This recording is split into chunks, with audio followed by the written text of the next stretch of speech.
जिस तरह से हम बसंत की बात करें और आज की बसंत और पिछली बसंत का अगर कंपैरिजन करें और पुराने, अब देखिए जनजी को तो वो टर्म्स भी नहीं पता, कचाप निकालना, कन्नी देना, ये कितनी एक्साइटमेंट तब हुआ करती थी और आज की एक्साइटमेंट थोड़ी सी आपको लग रहा है कि जी कमी है? डेफिनेटली। हमारे बचपन में तो ये सिर्फ बसंत नहीं मनाई जाती थी, सर्दियों में सारी सर्दियाँ जो थीं उसमें पतंगे उड़ती, क्योंकि उस ज़माने में सर्दियों में फैमिलीज, ख़वातीन और बच्चे वो छतों पे चले जाते थे, धूप में सारा दिन गुजरता था, तो ये छत की एक एक्टिविटी थी। जी। और फिर शहर के अंदर घर एक दूसरे के साथ जुड़े हुए होते थे, तो नौजवान छलांगे लगा रहे हैं एक दूसरे तो ये हमने तो इसको बहुत एक सारा साल तकरीबन 6 महीने रहने वाला एक त्यौहार कहने वाला है। तो बसंत के तो 2-3 दिन पहले भी होते थे। सही।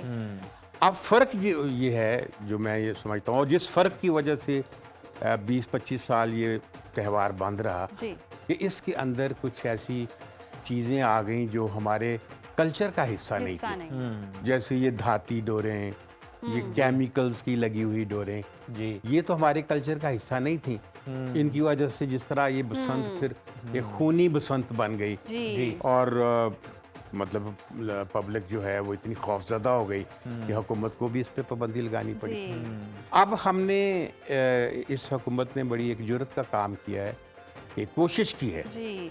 आप देखें कि हम उस कोशिश में किस तरह कामयाब होते हैं, इसलिए कि हमारे यहाँ वैसे तो दुनिया में हर जगह बसंत मनाई जाती है, बहुत सारी जगहों पे बीचेस पे उड़ाए जाते हैं, पतंगे उड़ाई जाती है, लेकिन हमारे यहाँ के कल्चर में और उनके यहाँ फ़र्क ये है कि वहाँ सिर्फ पतंग उड़ाई जाती है जी, और फिर उसको उतार लिया जाता उतार लिया जाता है। है। हमारे यहाँ पतंग लड़ाई जाती है, उड़ाई जाती है, वहाँ काइट फ्लाइंग होती है, यहाँ काइट फाइटिंग होती है। फाइटिंग होती है। जहाँ फाइटिंग होती है ना वहाँ हथियार आते हैं। अच्छा। मुझे याद है हमारे बचपन में भी डोरों के नाम होते थे, तलवार मार का, अच्छा। खंजर मार का, यानी काटना था ना, काटना था। तो वो काटा किए बगैर वो हमारे यहाँ के कल्चर की जो त्यौहार है बसंत वो बनती लज्जत नहीं है। तो उसको आप कितना भी कंटेन करें जी। उसके अंदर कुछ ना कुछ हथियार तो इस्तेमाल